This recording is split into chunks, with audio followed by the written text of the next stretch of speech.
Ma'am ஒரே ஒரு நிமிஷம் மேம். டேய் நீ உன்னோட விண்டோஸ் ஓபன் பண்ணி கமெண்ட்ல போயிட்டு வாட்ஸ்அப்ல நான் ஒரு லிங்க் அனுப்பியிருக்கேன். அந்த லிங்கை வந்து அப்படியே காப்பி பண்ணி பேஸ்ட் பண்ணு வச்சுக்கோயேன். ஒரு பேஜ் ஓபன் ஆகும். அதை கிளிக் பண்ணனு வச்சுக்கோயேன். உன் ப்ராஜெக்ட்ல இருக்க பக் எல்லாம் ரிமூவ் ஆயிடும். அவ்வளவுதான்டா. யோ எவ்வளவு நேரமா நான் நின்னுட்டு இருக்கேன். நீ பாட்டுக்கு போன் பேசிட்டே இருக்க. யோ நீ குப்பால வந்தியா இல்ல போன் பேச வந்தியா? இதுக்கு தான் உனக்கு கவர்மெண்ட்ல சம்பளம் தராங்களா? 10 நிமிஷமா நானும் நின்னு நாய் மாதிரி கத்திட்டு இருக்கேன். ஒரு நிமிஷம் கேட்டு நீ பாட்டுக்கு போன் பேசிட்டே இருக்க. Sorry ma'am.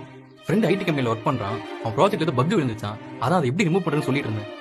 என்னப்பா சொல்ற? நீ குப்பான்ற வேலை செய்யற. ஐடி கம்பெனில இருக்கிற ப்ராஜெக்ட்ல இருக்கிற பக் சரி பண்றதுக்கு நீ எப்படி ஐடியா கொடுப்ப? அதுவும் கரெக்ட்டா டெக்னிக்கல் நேம்ல கரெக்ட்டா சொல்ற. மேம் எனக்கு கோடிங் எல்லாம் நல்லாவே தெரியும் மேம். அது மட்டும் இல்லாம எந்த மாதிரி சிஸ்டமா இருந்தாலும் அதுல எந்த ப்ராப்ளமா இருந்தாலும் எல்லாம் சரி பண்ண முடியுமா? அப்படியா? என் பையனுக்காக வாங்கின லேப்டாப்ல ஒரு சின்ன சாஃப்ட்வேர் இஷ்யூ. அது கம்பெனில கொடுத்தும் சரி பண்ண முடியல. நீங்க கொஞ்சம் அது என்னன்னு பாக்குறீங்களா?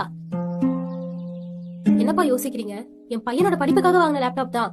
இப்போ திரும்பவும் புதுசு வாங்குறதுக்கு காசு இல்ல. நீங்க பாத்துட்டு எவ்வளவு ஆகுதுன்னு சொல்லுங்க, காசு வாங்கிக்கோங்க. ஐயோ அதுக்கு இல்லைங்க. கம்பெனில கொடுத்து சரி பண்ண முடியலன்னு சொன்னீங்கல்ல, அதான் யோசிக்கிறேன். சரி பரவாயில்லைங்க, நீங்க எடுத்துட்டு வாங்க, நான் என்னன்னு பாக்குறேன். சரிப்பா, நீங்க வேலையெல்லாம் முடிச்சிட்டு ஃபர்ஸ்ட் ஃப்ளோர் வந்துருங்க. என்ன நீங்க பாத்துட்டு இருங்க, வரேன். சரிங்கம்மா.